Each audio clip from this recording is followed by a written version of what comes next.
शिवराज सिंह चौहान ने लाडली बहना महासम्मेलन को संबोधित किया। बेटियों के लिए चलाई जा रही अलग अलग योजनाओं का जिक्र किया।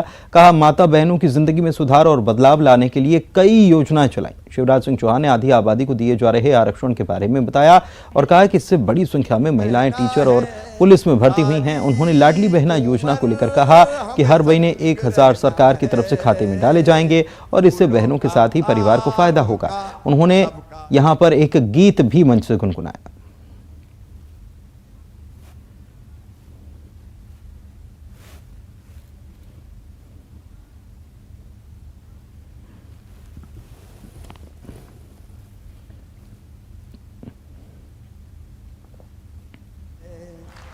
फूलों का तारों का सबका कहना है, लाखों हजारों ये मेरी बहना है, सारी उम्र हम संग रहना है।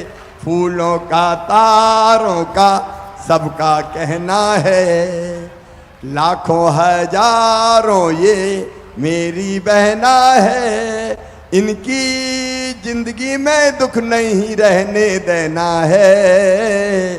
फूलों का, एक बार गाओ मेरे साथ, फूलों का तारों का सबका कहना है, लाखों हजारों ये मेरी बहना है, सारी उम्र हम संग रहना है। फूलों का 50% भर्ती केवल बेटियों की होगी, तो बेटियां पढ़ाने जा रही है। और इतना ही नहीं, पुलिस में भी तय किया कि 30% भर्ती बेटियों की करेंगे, तो पुलिस में भी 30% बेटियां पहुंच गई। पुलिस में बेटियों को होना चाहिए कि नहीं, बताओ। एक बार देने से काम नहीं चलेगा, बताओ, एक बार देने से काम चलता है क्या? अपन बात कर रहे हैं भाई बहन सब, बताओ जरा, एक बार देने से काम चलता है क्या? और इसलिए मैंने सोचा कि शिवराज हर महीना 1000 रुपया अगर बहनों के खाते में डल जाएगा तो बहनों की कई समस्याएं हल हो जाएगी। हर महीना 1000 रुपया डाल। सीएम ने धार्मिक और पर्यटन स्थलों के विकास की समीक्षा की है और बैठक में कई निर्देश दिए हैं। संत रविदास मंदिर, ओरछा में रामराजा मंदिर, जाम सवाली छिंदवाड़ा के हनुमान लोक, त्योंथर रीवी की कोलगढ़ी और सलकनपुर देवी मंदिर के विकास पर बैठक में हुई चर्चा। ओरछा में रामराजा सरकार मंदिर के विकास में श्री राम के बाल स्वरूप और बाल लीलाओं को प्रदर्शित करने के सीएम ने निर्देश दिए।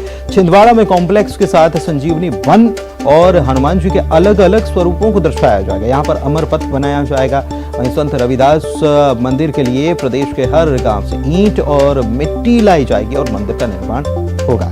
सीएम की बैठक को जानकार बड़े वर्ग को साधने के रूप में देख रहे हैं।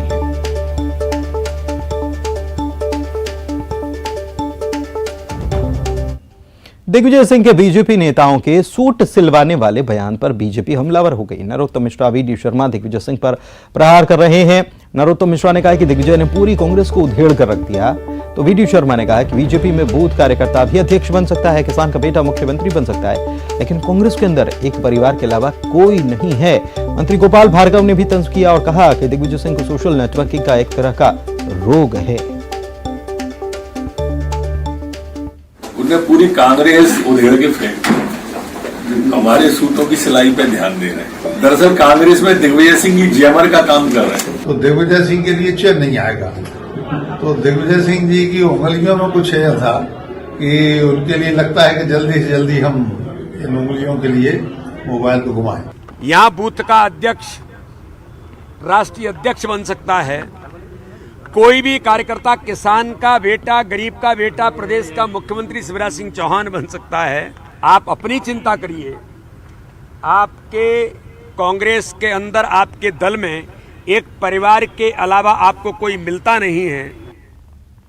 मध्य प्रदेश में एससी वोटर्स को साधने की होड़ मच गई है। अंबेडकर जयंती है और इस पर बीजेपी महू में बड़ा कार्यक्रम करने वाली है, लेकिन कमलनाथ भी आष्ठा में बड़े सम्मेलन को संबोधित करेंगे। लेकिन खास बात यह कि एसपी प्रमुख अखिलेश यादव भी महू जाने वाले हैं। संविधान निर्माता डॉक्टर भीमराव अंबेडकर की जयंती पर एमपी के सियासी दल बड़ा आयोजन कर रहे हैं। महू में बीजेपी बड़ा आयोजन करने जा रही है। इसके अलावा पार्टी 14 अप्रैल से 5 मई तक घर घर जोड़ो अभियान चलाएगी। इस अभियान के तहत एससी परिवारों को योजनाओं का लाभ दिलाया जाएगा। जो राष्ट्र विश्व का गौरव है, उनके संकल्प को पूरा करने का हम कोशिश भी करेंगे। हमारी सरकार मुख्यमंत्री शिवराज जी के नेतृत्व में हम ये सम्मेलन महाकुंभ कर रहे हैं। वहीं पीसीसी अध्यक्ष कमलनाथ महू में माल्यार्पण करेंगे और इसके बाद आष्टा में एक बड़े सम्मेलन को संबोधित करेंगे। बीजेपी के कार्यक्रम को लेकर कांग्रेस ने एससी समाज में भ्रम फैलाने के आरोप भी लगाए हैं। ये सरकारी आंकड़ों में भी ये बताया गया है कि मध्य प्रदेश में सबसे ज़्यादा अत्याचार जो हुए हैं वो दलितों पे ही हुए हैं। ये ऑन रिकॉर्ड है। ये अपने मन से या मैं बीजेपी के नेताओं की तरह झूठ बात नहीं करती हूँ। बता दें कि प्रदेश में करीब 20% एससी वर्ग है और ये एक बड़ा वोट बैंक है। कांग्रेस बीजेपी के अलावा एसपी की भी नजर इस वर्ग पर बनी हुई है। शायद यही वजह है कि अखिलेश यादव भी महू पहुंचने वाले हैं। वहीं नेता प्रतिपक्ष गोविंद सिंह ने बागेश्वर धाम पर निशाना साधा और राजनीतिक धाम इसे बता दिया। गोविंद सिंह ने कहा कि बागेश्वर धाम से बीजेपी का प्रचार हो रहा है। पंडोखर धाम को गोविंद सिंह ने समदर्शी धाम बताया। उनके बयान पर पंडोखर महाराज ने प्रतिक्रिया दी और कहा कि लाहौर में गोविंद सिंह की इच्छा के बगैर कुछ नहीं होता। दोनों बयान सोशल मीडिया पर वायरल हो रहे हैं। हम तो दिल से मन से हमेशा आशीर्वाद रहता ही है और गद्दी के माध्यम 3 महीने बाद और क्या कर देंगे। और अभी बिगड़ इनकी इच्छा के कुछ लाहौर में होने वाला नहीं है। उन धामों में बागेश्वर धाम जो है वो राजनीतिक आधार पर वो भारतीय जनता पार्टी के प्रचार करता है, लेकिन यहाँ वास्तव में सर्वधर्म सब भाव, यहाँ चाहे किसी भी दल का हो, सबका सम्मान, सबको समदर्शी देखने वाले महाराज हैं। उत्तर प्रदेश के कुख्यात माफिया अतीक अहमद के बेटे असद और उसके साथी गुलाम के एनकाउंटर मामले पर केंद्रीय कृषि मंत्री नरेंद्र सिंह तोमर ने बयान दिया। जबलपुर पहुंचे केंद्रीय कृषि मंत्री ने साफ कहा कि जहां बीजेपी की सरकार है वहां कानून का राज होता है। केंद्रीय कृषि मंत्री नरेंद्र सिंह तोमर ने एनकाउंटर के लिए उत्तर प्रदेश की पुलिस को बधाई भी दी।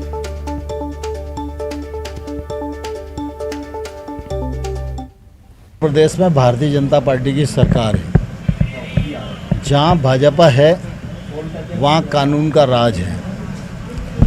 जिस प्रकार अपराधियों के साथ व्यवहार होना चाहिए उसमें कोई भी कंजूसी नहीं बरती जाती। ये घोषित अपराधी थे। उमेश पाल की हत्या में इनका स्पष्टता नाम था, 5 लाख का इनाम था। ये भाग रहे थे, मुठभेड़ हुई, उसमें उनका एनकाउंटर हो गया। इसके लिए उत्तर प्रदेश पुलिस बधाई की पात्र। मध्य प्रदेश में अब कांग्रेस सेवा दल को बड़ी जिम्मेदारी दी जा रही है। संघ की तर्ज पर सेवा दल हारी हुई सीटों पर फोकस करेगा। इसके साथ ही संगठन को भी सेवा दल मजबूत करेगा। ऐसी 66 सीटों को कांग्रेस सेवा दल ने चुना है, जहां सेवा दल के कार्यकर्ता कैंप कर कांग्रेस के पक्ष में माहौल बनाएंगे। खासकर बीजेपी की परंपरागत सीटों पर इनका फोकस होगा। सबसे पहले मालवा संभाग से कैंप की शुरुआत होगी। बुंदेलखंड ग्वालियर में भी सेवा दल का कैंप होगा। 27, 28 और 29 अप्रैल को इंदौर में शिविर का आयोजन किया गया है। वहीं कांग्रेस की इस पहल पर बीजेपी ने तंज कसा और कहना है बीजेपी का कि सेवा दल में कार्यकर्ता ही नहीं बचे और ऐसे में इनके कैंप लगाने का कोई असर कैसे हो सकता है। पहले कांग्रेस का एक मजबूत संगठन माना जाता था, लेकिन पिछले कुछ समय से यह संगठन बर्बाद हो गया, खत्म हो गया है। क्योंकि इसकी ड्यूटी मंच व्यवस्था, नेताओं का सुरक्षा व्यवस्था, तमाम ऐसे आयोजनों में लगाने लग गई और तमाम बड़े बड़े दावे किए जाते रहे कि ये ऐसा करेगा, संगठन आरएसएस की भांति काम करेगा। आरएसएस और सेवा दल की कभी तुलना नहीं की जा सकती। आरएसएस एक समाजसेवी संगठन है जो हर संकट के समय समाज सेवा के लिए खड़ा रहता है, जनहित के काम करता है। अब सेवा दल को वापस शिविरों के माध्यम से उतारने भोपाल में निजी